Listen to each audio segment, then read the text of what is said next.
So I'll hope to make this talk as accessible as possible. So please interrupt me if there are any questions at any point. I'm going to be talking about zeros of L functions. So I'm going to try to define what I mean by an L function by examples. So we're going to start with the most basic one for our context, which is that of Dirichlet L functions.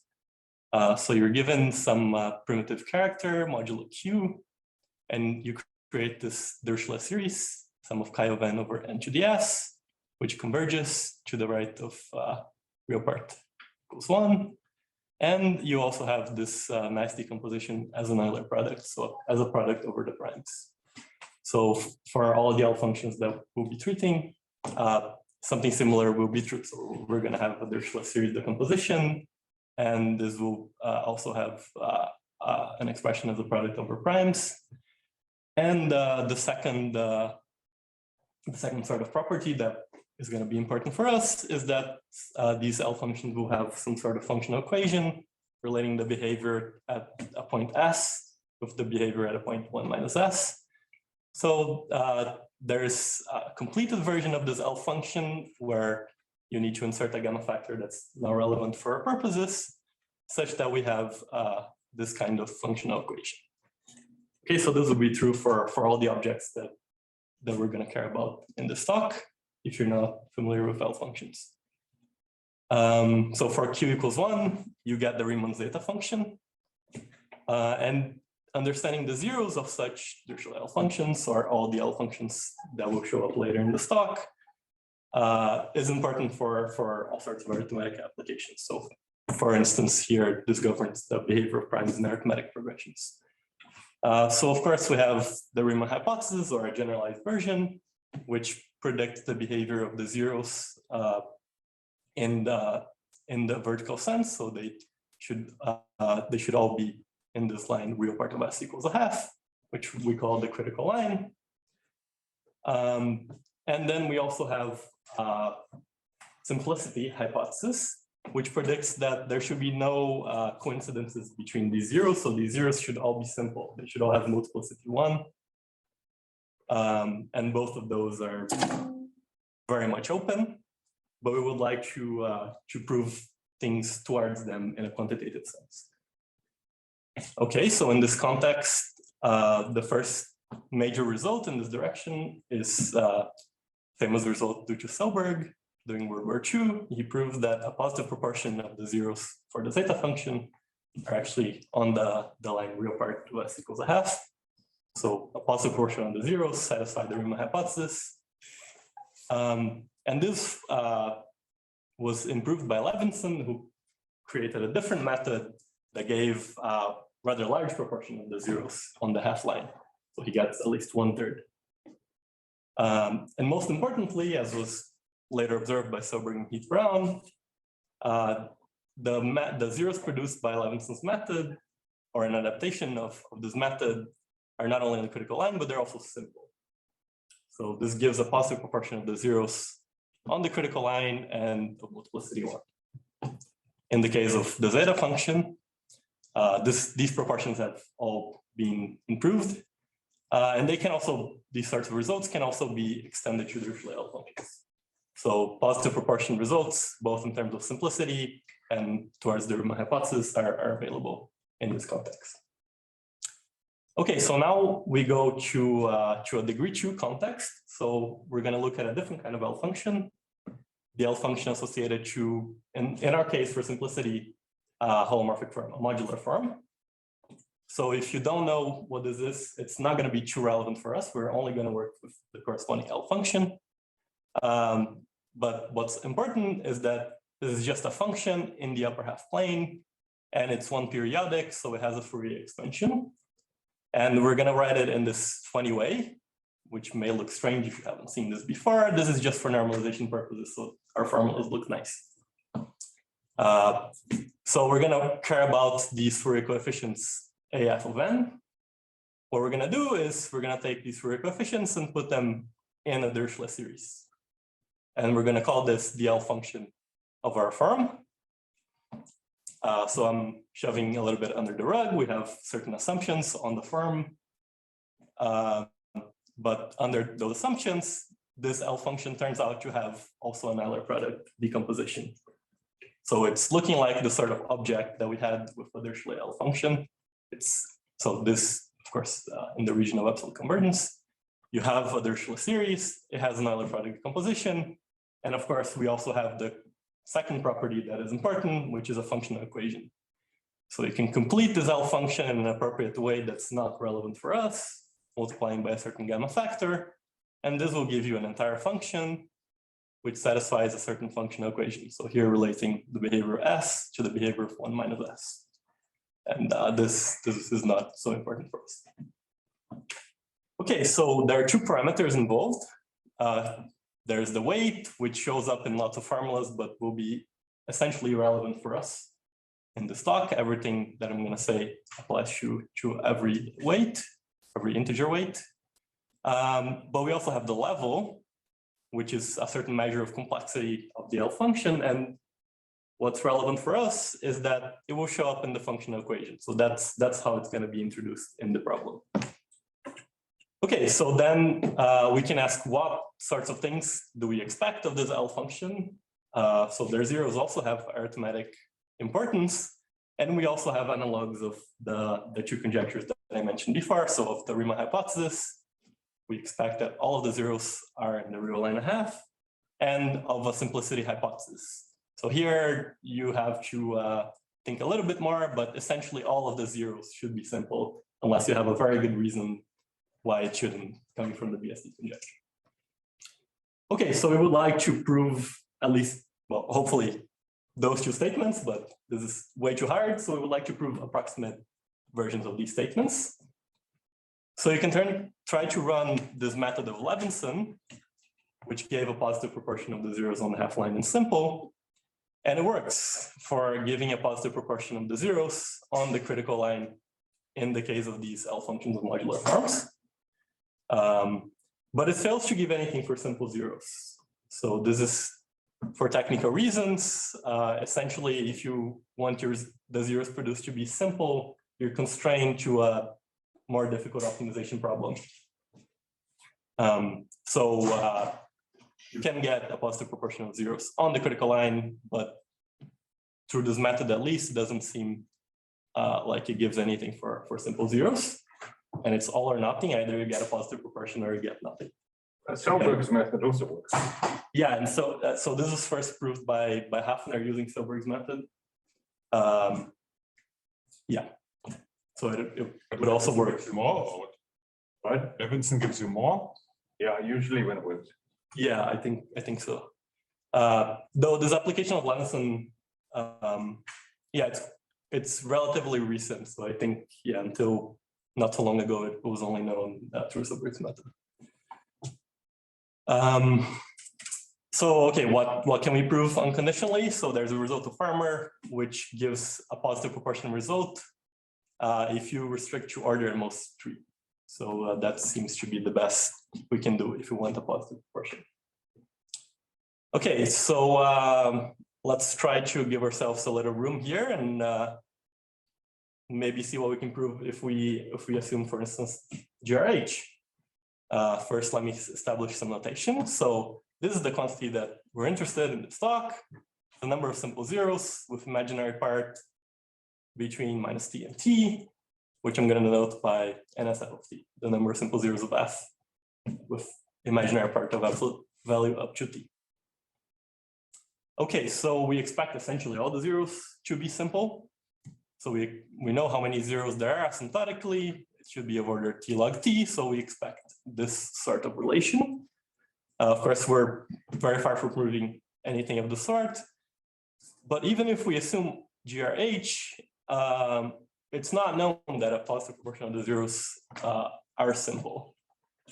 So the best bound that seems to be in the literature gives you t over an arbitrarily small power of log t. So it's still a bit far from t log t due to Milinovic. And recently, Gonçalves, Delat, and Legenhorst showed that if you assume GRH, you can improve Farmer's result, which gave a positive proportion of zeros of order most 3 to order most 2. Okay, so perhaps, especially if you don't assume GRH, getting a positive proportion of simple zeros could be difficult with current methods. So what can we prove unconditionally? So Corey and Gosh developed a method that doesn't rely on Levinson. It attacks this problem of simple zeros directly. And they were able to show a result, at least for this particular modular form, the Ramanujan function. It's a modular form of level 1, weight 12. And they showed that this modular form, its L function, has many simple zeros. So it has omega of t to the 1/6 simple zeros.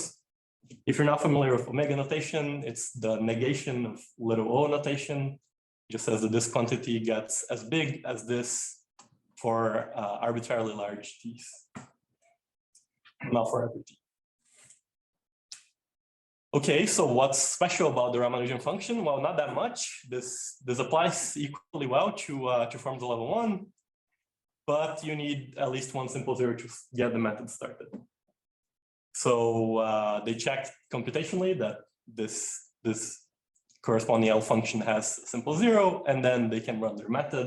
So this would apply equally well for, to give me a modular form, I can check computationally and hope for the best, and eventually I'll find a simple zero, and then you get this result. But up to this point, it wasn't known that if you give me any modular form, that its L function will have at least one simple zero. So it wasn't known that this function is not identically zero. So this changes with this breakthrough of Booker, who showed that for forms of any level and weight, there is at least one simple zero. In fact, there are infinitely many. So if you plug this into this result of Corey and Gosh, you immediately get a quantitative improvement in the case of level 1. Because you have at least one simple zero, so you get this result. And then what low about? Sorry, I think you're answering it right. Oh yeah, and then I sharpened this exponent a little bit to t to the 1/5.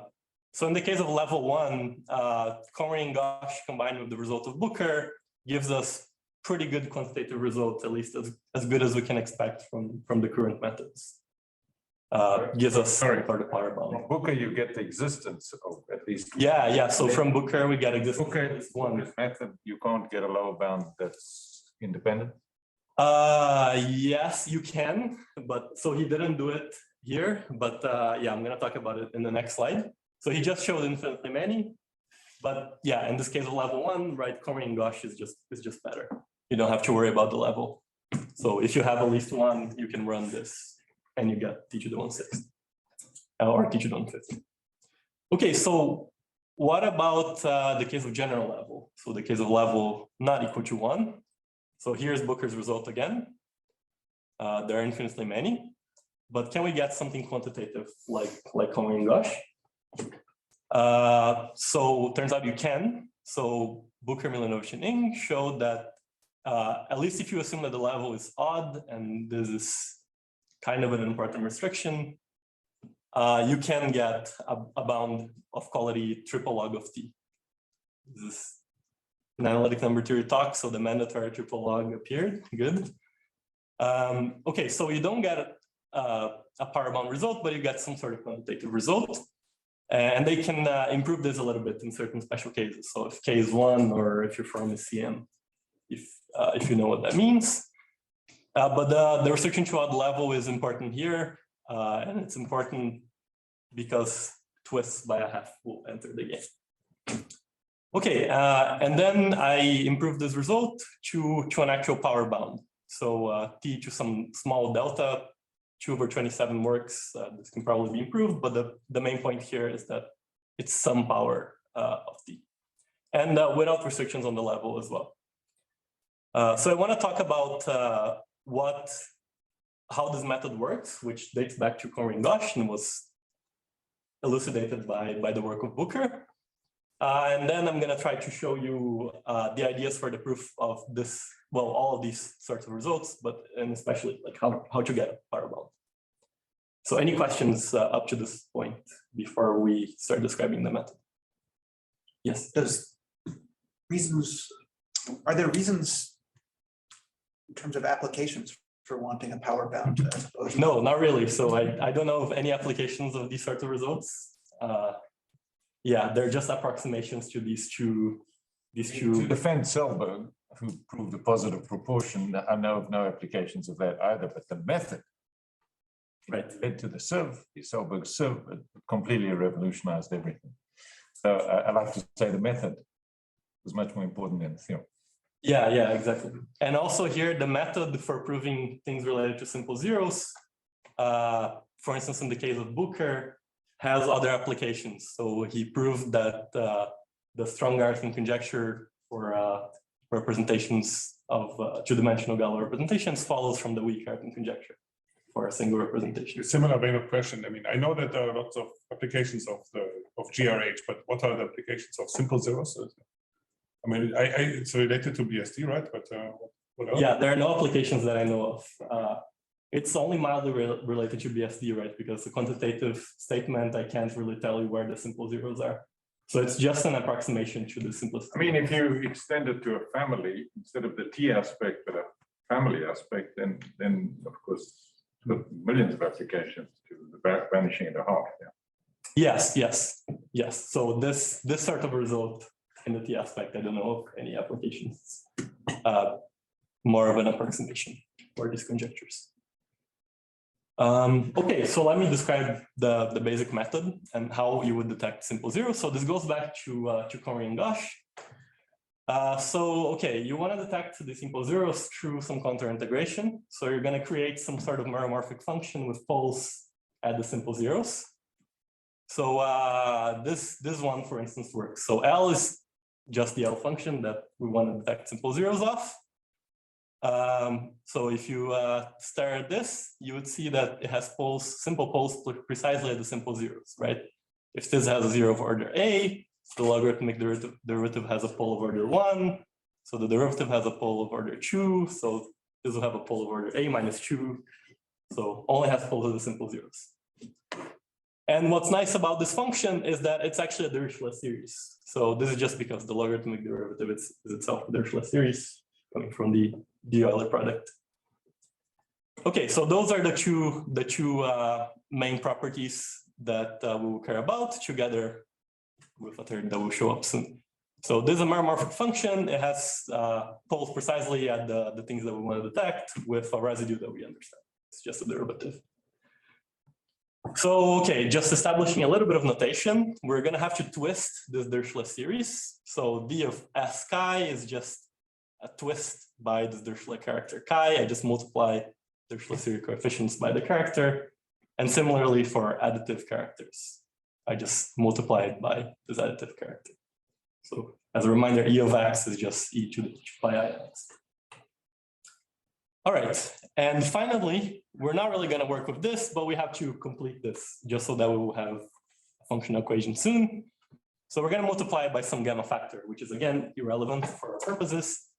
But we're going to work with this delta. So it's some meromorphic function that has poles precisely at the simple zeros.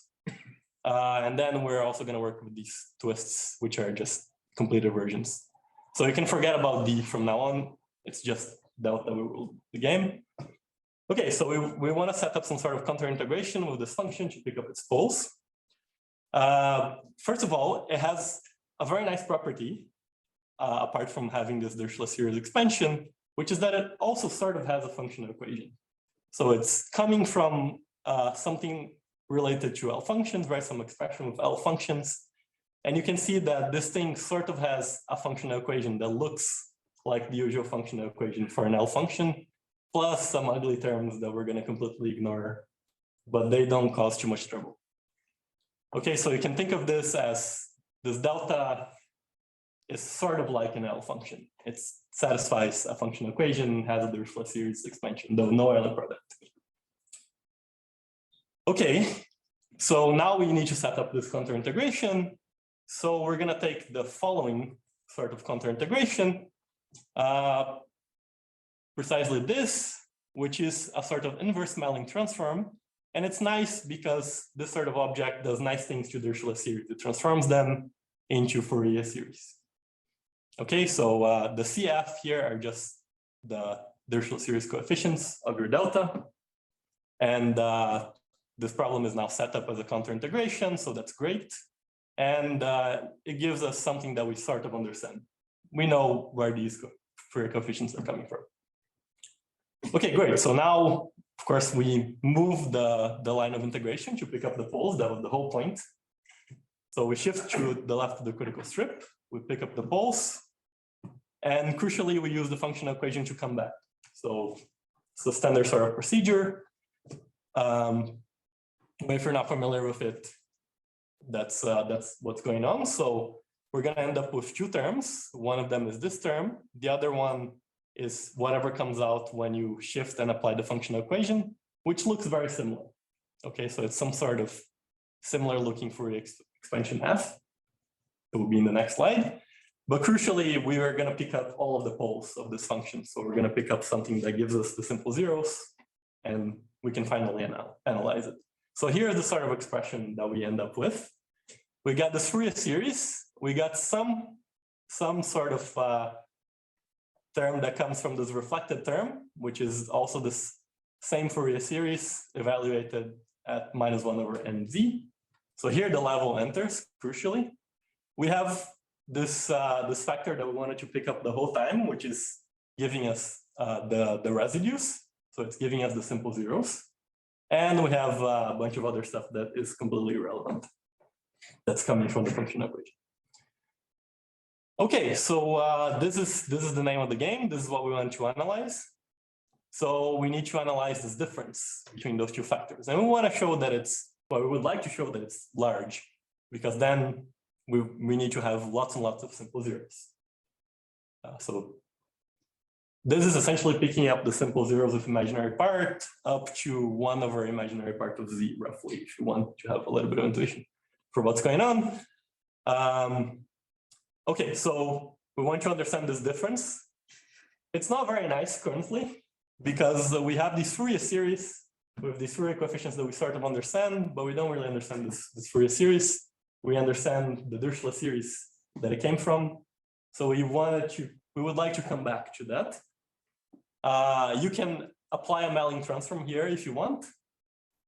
In the line real part equals 0, but this is sort of involuntary. So you would just go back to the previous step. That will give you the required Dirichlet series.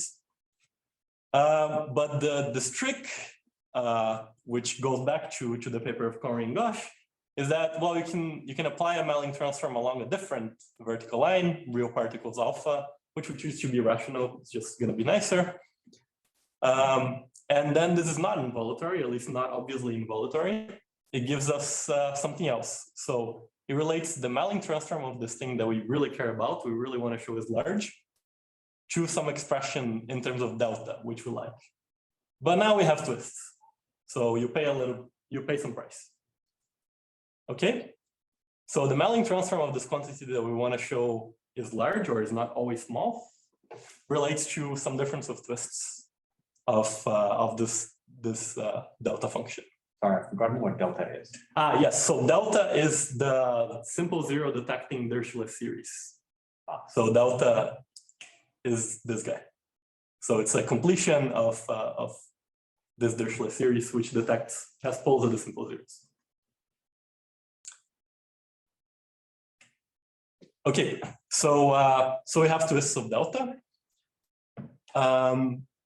So what we would like to show is that this thing here, at least for some choice of alpha, so alpha here is whatever we want, we can choose it, has a pole, because then this will imply that the Melling transform of this function S has a pole somewhere in the critical strip, so I'm being a bit vague here, which will imply that the integral defining this Melling transform cannot converge, so this function S cannot be too small always.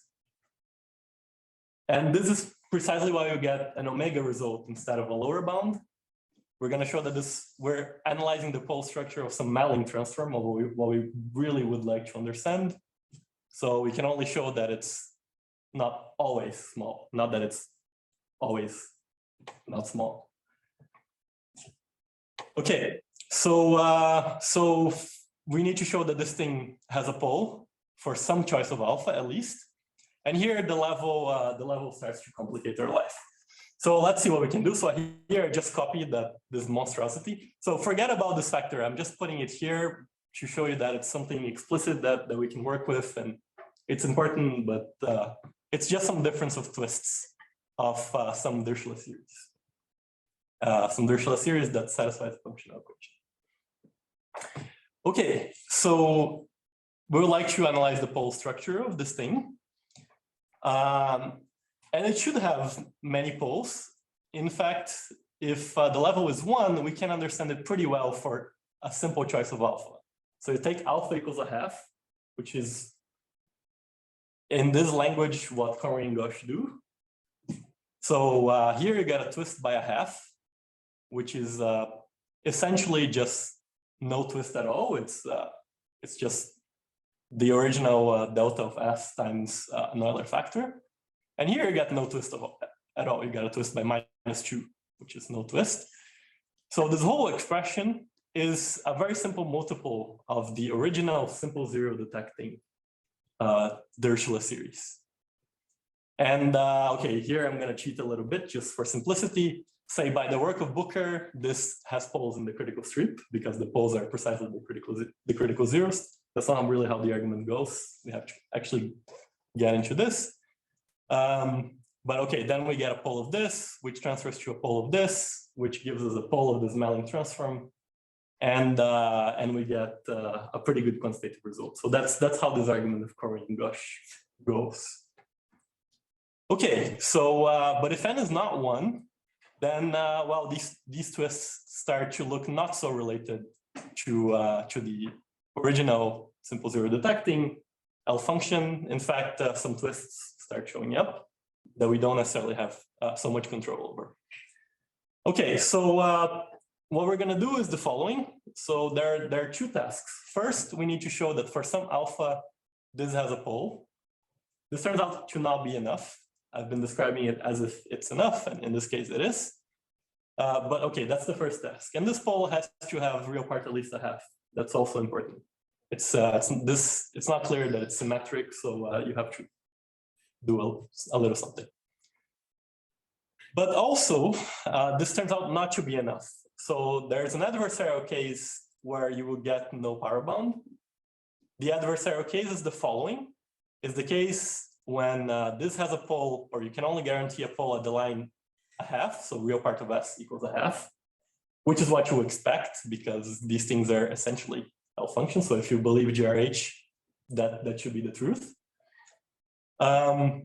But perhaps for the L function of your delta, you have a simple zero very close to the 1 line. So there's one simple zero such that the Riemann hypothesis really fails for the L function of your chosen for math.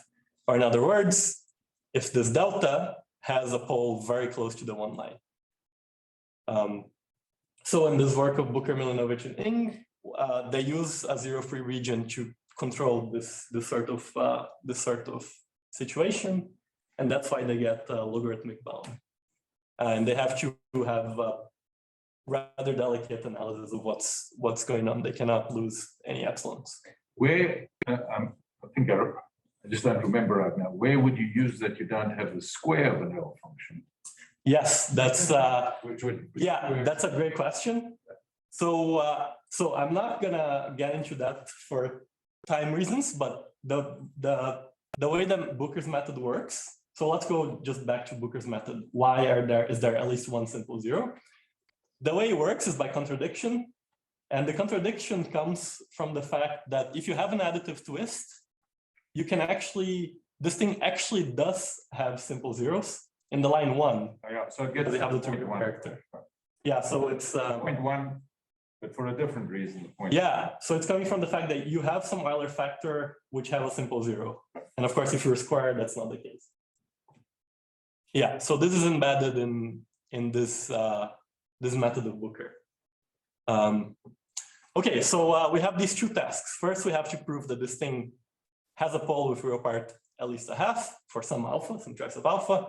And then we have to rule out this adversarial situation where it has a pole with real part a half.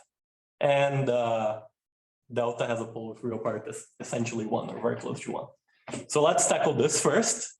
I'm not going to go into too much detail, but the basic strategy is the following. So you get rid of this, this twist by taking linear combinations. So let's assume that there's no alpha such that this thing has a pole in the critical strip. Okay, so you can take a certain linear combination of these h's for various alphas. So you can just check this by hand. If p is a prime congruent to 1 mod n and d is this integer, then when you compute this linear combination, you get a simple difference of 2 twists. And crucially, there's no n in the denominator. Okay, so I'm going to call this function g. Great, so we're assuming by contradiction that these guys have no poles with real part at least a half. So g also has no poles with real part at least a half.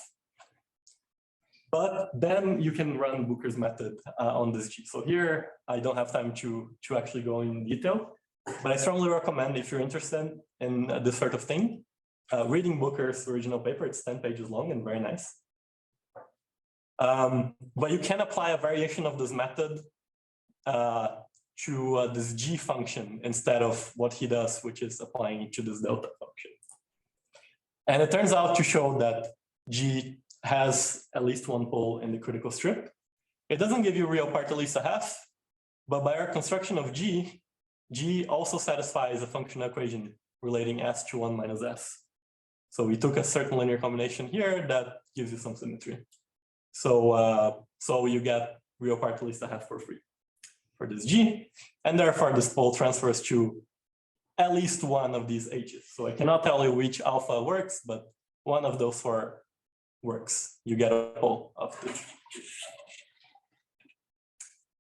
Okay, great. So I'm not going over this in detail, but let's assume essentially as a black box this result that we can get a pole with real part at least alpha, at least a half, sorry.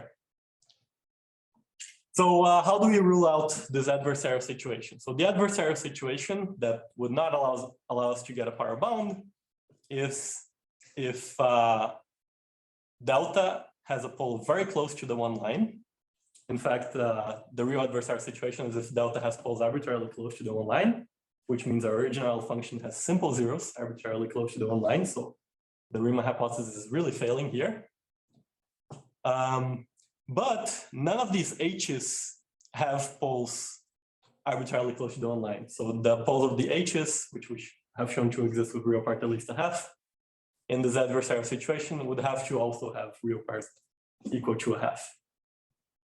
And what we're going to show is that if it's the case that delta has a pole very close to the line 1, then this exact pole also has to be a pole of one of the h's. So this adversarial situation cannot happen. There's a certain pole transference principle. Okay, so how do we do this? So we have these various h's. We're going to assume by contradiction that none of them, so for no choice of alpha, they have a pole at this row, which is some number with real part really close to 1. I'm going to specify it later. So once again, you can take some sort of linear combination that is nice for our purposes. So here P is again a prime just for simplicity. That's congruent to 1 modulo n. And if you compute this linear combination, you see that you also get a very simple expression. So the n dependence is also gone. Okay, so we're assuming that none of these h's have a pole at rho, which is a pole of delta. We want to get a contradiction. So this thing also cannot have a pole at rho because none of the h's do. Okay, now this thing is a linear combination of twists. And additive twists, well, it's not so nice analyzing their pole structure, but we can decompose them into multiplicative twists. So you can think of this as just doing Fourier analysis with changing your basis to Dirichlet characters, modulo P. So we can write this difference of additive twists in terms of multiplicative twists. So this should really be delta of S twisted by chi, which turns out to be the same as delta of this twisted modular form.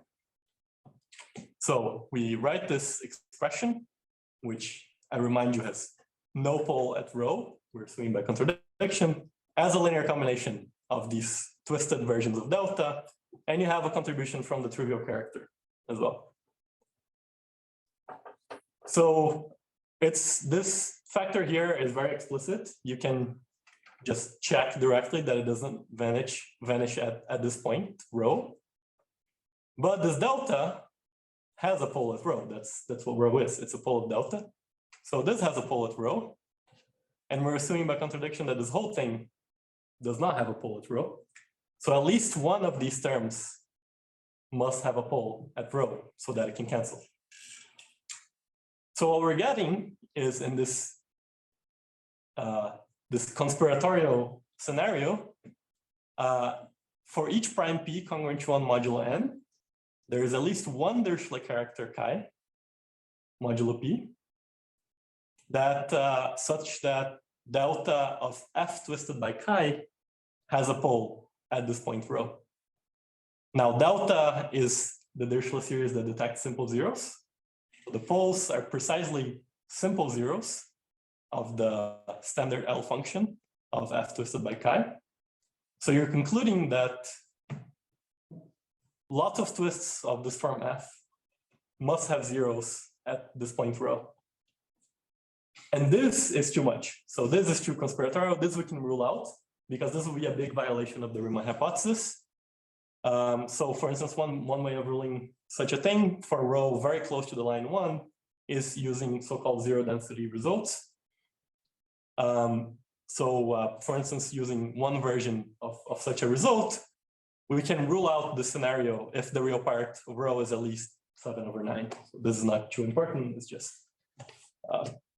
one specific example of where this can be done.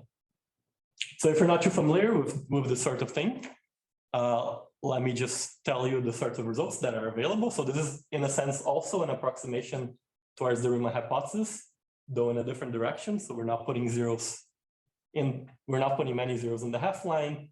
We're just saying that there are very few zeros very far from the half line. So G here is just some modular form, say, and G of alpha t is the number of zeros of the L function of G with imaginary part up to t and real part at least alpha. So we're thinking of alpha as like considerably larger than a half here. So the sort of results, okay, so the sort of scenario that this thing is leading to, well, we're getting that for each prime congruent to 1 modulo n, there's at least one twist such that the L function of that twist has a 0 at rho. So we're getting that this number of zeros is, well, there's at least one for each prime. So it's at least x over log, a multiple of x over log x. Here, x is very large. We can choose it as large as we want by Dirichlet's theorem. So at least the number of primes congruent to 1 modulo n. But we can prove zero density results of this form. So we can prove bounds, for instance, in this family of character twists of fixed form f that tell you that you cannot have too many zeros of these twisted L functions, at least not very close to the line 1 or very far to the line 1/2. So this is just one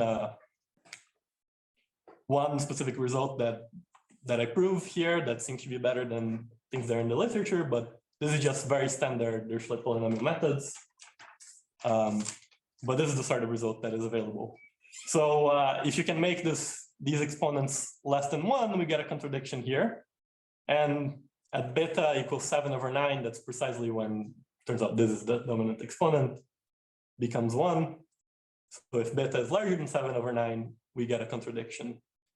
And therefore, at least one of the h's has to have a pole exactly at this point rho that we were analyzing before. Yeah, so that's how you get a power bound. The argument essentially splits in those two cases. If you have a simple zero with large real part, or if you do not have a simple zero with large real part. Any questions? Okay, so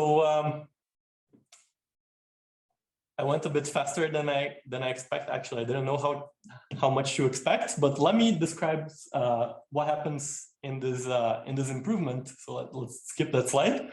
Let me describe what happens in this improvement from T2 to 1.6 to T2 to 1.5. So the numerology of the whole argument was shoved under the rug, but really we're getting that some sort of Melling transform has a pole. And when you look at what's going on, you get that this sort of series is diverging.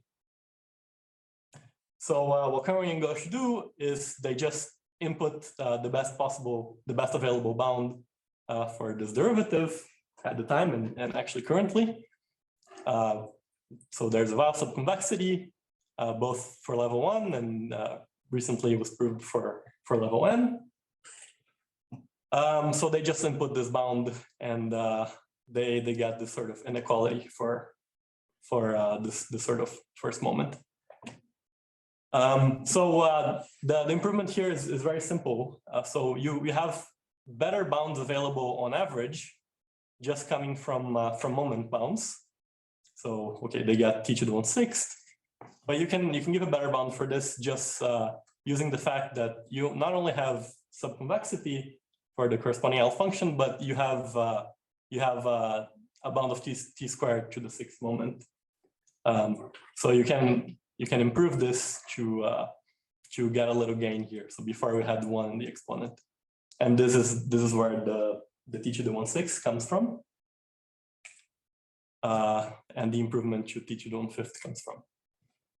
So in particular, so if we had the 6th moment bound in the case of forms of arbitrary level, we can also improve these exponents a little bit.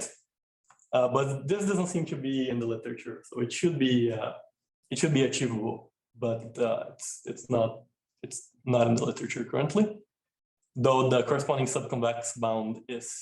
And using the methods of utila, which in the case of level 1 do give you the 6th moment. So you should point out that's not the correct 6th moment. Yeah, so that's not correct. It should be well, T to the 1 plus epsilon certainly.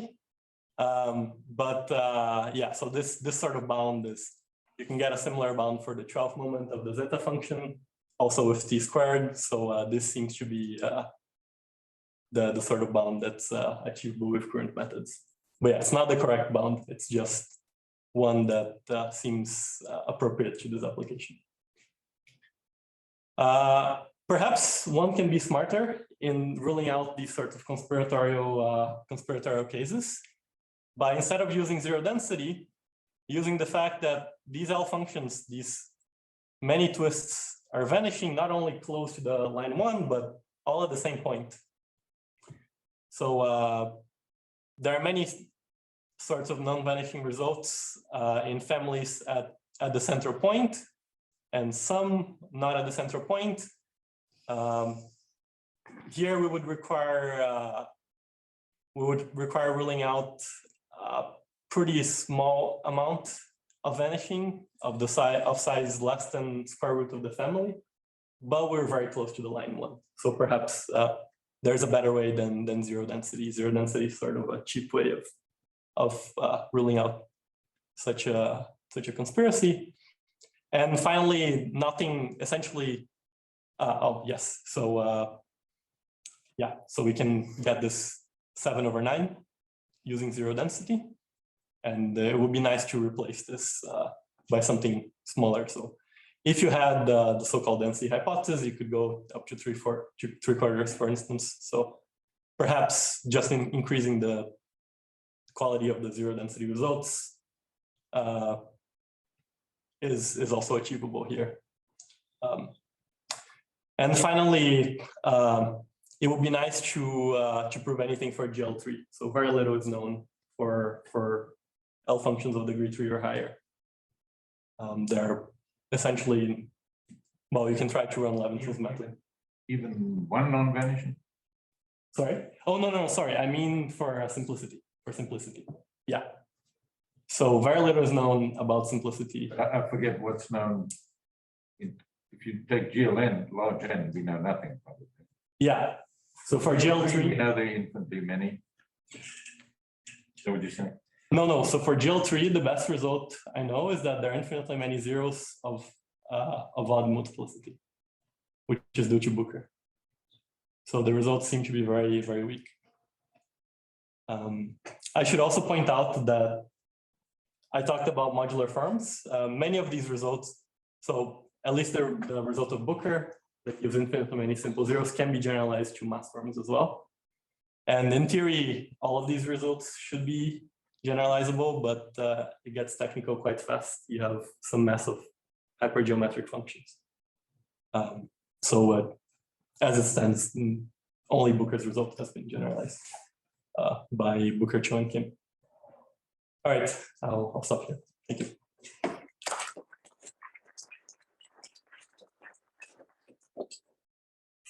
Are there any other questions?